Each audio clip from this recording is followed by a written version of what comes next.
Assalamu alaikum wa rahmatullahi wa barakatuh mes chers frères et sœurs. Aujourd'hui nous allons commencer à traiter Inch'Allah du Sirat et du Qantara, qui sont les dernières étapes avant de rentrer au Jannah. Et d'ailleurs c'est en fait l'une des étapes les plus intéressantes et surtout l'une des étapes les plus discutées du jour du jugement. Et en effet c'est vrai, qui n'a jamais entendu parler du Sirat, n'est-ce pas? Et donc ce pont, ce Sirat, parmi toutes les différentes étapes du jour du jugement, elle a un statut spécial, car c'est devenu un point important des livres sur la théologie. En effet, presque tous les livres classiques écrits sur la théologie islamique mentionnent que parmi les croyances de l'islam, il y a la croyance au sirat. Et le terme sirat est utilisé dans le Coran avec différents sens, principalement utilisé pour le sirat al-mustaqim, c'est-à-dire le droit chemin. Dans ce cas-là, nous ne parlons pas du sirat du jour du jugement, et ceci est très bien compris par tout le monde. Le sirat dont nous parlons est un pont qui sera placé sur le Jahannam, et ainsi ce pont va permettre de faire la connexion entre les personnes qui sont sur les plaines du jour du jugement jusqu'aux portes du Jannah. Et concernant les plaines du jour du jugement, où est-ce que cela va être? Nous ne savons pas. Et d'ailleurs, il y a un hadith dans Bukhari dans lequel Aïcha radiallahu anha dit qu'un jour, une personne a demandé au prophète sallallahu alayhi wa sallam « Ya Rasulallah, Allah a dit dans le Coran que le jour du jugement, la terre, et là on parle de la planète Terre, donc la terre va être substituée par une autre terre. Et donc, où est-ce que l'humanité va se trouver ce jour-là quand il n'y aura plus de terre ?» Et notre prophète sallallahu alayhi wa sallam a dit « Ils seront dans un endroit très très sombre, ils seront dans les ténèbres. » Et cet endroit est juste avant le sirat. Cet endroit est juste devant le sirat. Et ce hadith est dans Sahih Bukhari.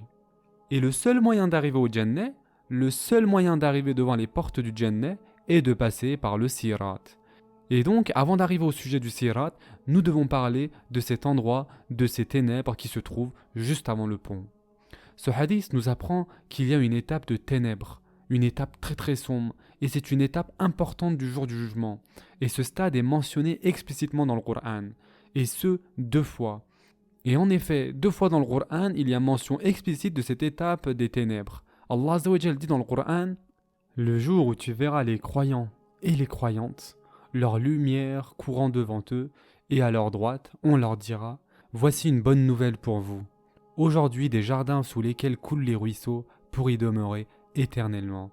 Tel est l'énorme succès. » Surat Al-Hadid, verset 12.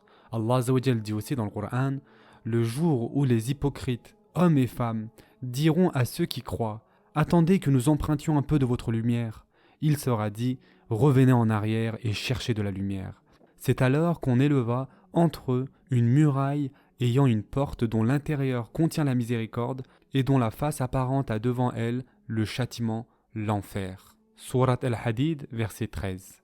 De ces versets, nous apprenons qu'il va y avoir une période de temps où il n'y aura aucune lumière. Les seules lumières qu'il y aura seront les lumières émanant des corps des croyants. Et ceci va être juste avant le sirat, comme le hadith nous le dit. Et donc, de tout cela, nous apprenons que vers la fin du jour du jugement, après toutes les étapes dont nous avons déjà parlé, comme le Mizan, le Hisab, le Hawd, ensuite on a dit que les groupes qui vont suivre les faux dieux vont les suivre jusqu'au Jahannam, ensuite nous avons parlé du groupe des croyants, nous avons parlé de tout ça, et dans ce groupe va se trouver les Munafiqun, et lorsqu'Allah Azza wa Jal va montrer le signe, les hypocrites vont être dans l'incapacité de se prosterner, etc. Et on a déjà parlé de tout ça en détail. Et donc, ensuite, les croyants vont être amenés juste devant le pont. Et le prophète, sallallahu alayhi wa sallam, nous a dit que ce sera très très sombre, que ce sera les ténèbres. Et donc, ici, tout le monde veut aller au Jannah. Mais pour arriver au Jannah, il y a ce pont. Mais le fait est que ce sera dans les ténèbres. Donc, il y a besoin de lumière, afin de trouver, déjà dans un premier temps, le pont, et puis ensuite, il faut trouver de la lumière, afin de traverser ce pont. Et donc, d'où est-ce que cette lumière va arriver ? Allah Azza wa Jal va faire que l'iman de chaque personne va être sa lumière personnelle ce jour-là. Et donc, notre iman à chacun d'entre nous va devenir notre propre lumière, notre propre guidance, notre propre lampe torche. Et le prophète, sallallahu alayhi wa sallam, a dit que chaque personne va disposer d'une lumière proportionnellement à leurs bonnes actions. Certaines personnes disposera de la lumière émanant de la taille d'une montagne, certains d'entre eux auront même une lumière encore plus grande que les montagnes, et certains auront une lumière de la taille d'un dattier. Et petit à petit, la quantité de lumière va diminuer jusqu'à ce que la personne à recevoir la plus petite lumière sera de la taille de son gros orteil. Et son gros orteil va s'allumer puis s'éteindre. Et à chaque fois que la lumière sera là, le croyant va avancer d'un pas. Et ensuite, l'orteil va s'éteindre. Et il va rester ainsi sans savoir quand est-ce que son orteil va se rallumer.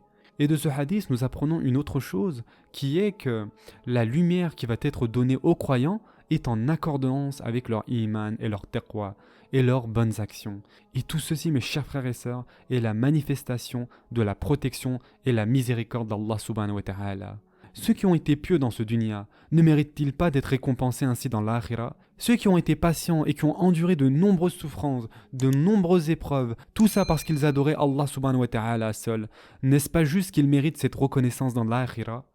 Et donc, plus une personne était pieuse, et plus une personne a de bonnes actions, et plus une personne a donné en charité, etc., proportionnellement à tout ça, une lumière lui sera donnée afin que cette personne puisse se guider dans ces ténèbres. Maintenant que nous avons parlé de cela, nous pouvons commencer à parler du sirat. Et donc, la première question que l'on pourrait se poser est: est-ce que le sirat passe dans le Coran? Est-ce que le sirat dont nous avons parlé jusqu'à maintenant passe dans le Coran? La majorité des oulémas sont d'accord sur le fait que le sirat est mentionné dans le Coran.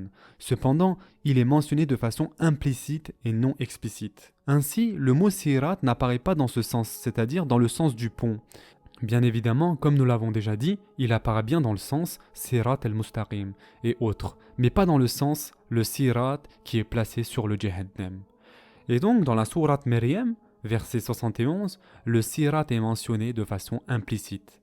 Allah Azza wa Jal dit dans le Coran: il n'y a personne parmi vous qui ne passera pas par l'enfer, car il s'agit là pour ton Seigneur d'une sentence irrévocable. Sourate Maryam, verset 71.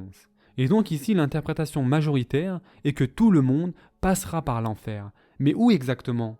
Au-dessus de l'enfer, c'est-à-dire par le sirat. Et donc le mot warid ici ne signifie pas passer à travers le jahannam, mais il signifie plutôt dans ce cas passer au-dessus du jahannam.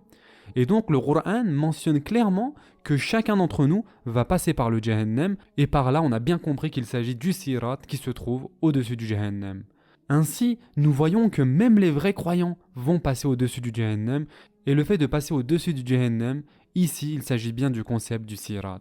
Et le concept de sirat est mentionné dans de nombreux hadiths, et c'est pourquoi d'ailleurs que c'est devenu un point important de la théologie islamique. Maintenant, citons quelques hadiths mentionnant le sirat. Tout d'abord, et on l'a déjà cité lorsque l'on a parlé de la séparation de l'humanité, il y a le hadith de Anas ibn Malik radiallahu anhu, dans lequel Anas ibn Malik radiallahu anhu a demandé au prophète sallallahu alayhi wa sallam: Ya Rasulallah, où est-ce que je devrais te trouver le jour du jugement? Et le prophète sallallahu alayhi wa sallam a dit: tout d'abord, cherche-moi au sirat. Si je ne suis pas là-bas, alors tu me trouveras au mizan. Et si tu ne me trouves pas là-bas non plus, alors je serai au haoud. Dans tous les cas, tu me trouveras forcément à l'un de ces trois endroits. Et n'est-ce pas magnifique, mes chers frères et sœurs, que le prophète sallallahu alayhi wa sallam, durant tout le jour du jugement, va être à un tel point concerné par sa umma, que ce soit en leur distribuant de l'eau ce jour de chaleur intense, ou alors que ce soit lorsque le prophète sallallahu alayhi wa sallam va faire shafa'a auprès d'Allah Azza wa Jal pour nous au mizan, ou alors le fait que le prophète sallallahu alayhi wa sallam va faire des du'as afin que nous puissions passer le sirat et rentrer au Jannah. Le prophète sallallahu alayhi wa sallam, durant toute la journée du jour du jugement, il va être là pour sa umma et il va être inquiet pour sa umma. Et n'est-ce pas ce qu'Allah Azza wa Jal dit dans le Coran, dans la sourate At-Tawbah? Certes, un messager pris parmi vous est venu à vous, auquel pèsent lourd les difficultés que vous subissez, qui est plein de solitude pour vous, qui est compatissant et miséricordieux envers les croyants. Sourate At-Tawbah, verset 128. Qu'Allah subhanahu wa ta'ala nous accorde le shafa'a du prophète sallallahu alayhi wa sallam le jour du jugement. On va s'arrêter ici pour aujourd'hui. Prenez soin de vous mes chers frères et sœurs et à très prochainement, Inch'Allah.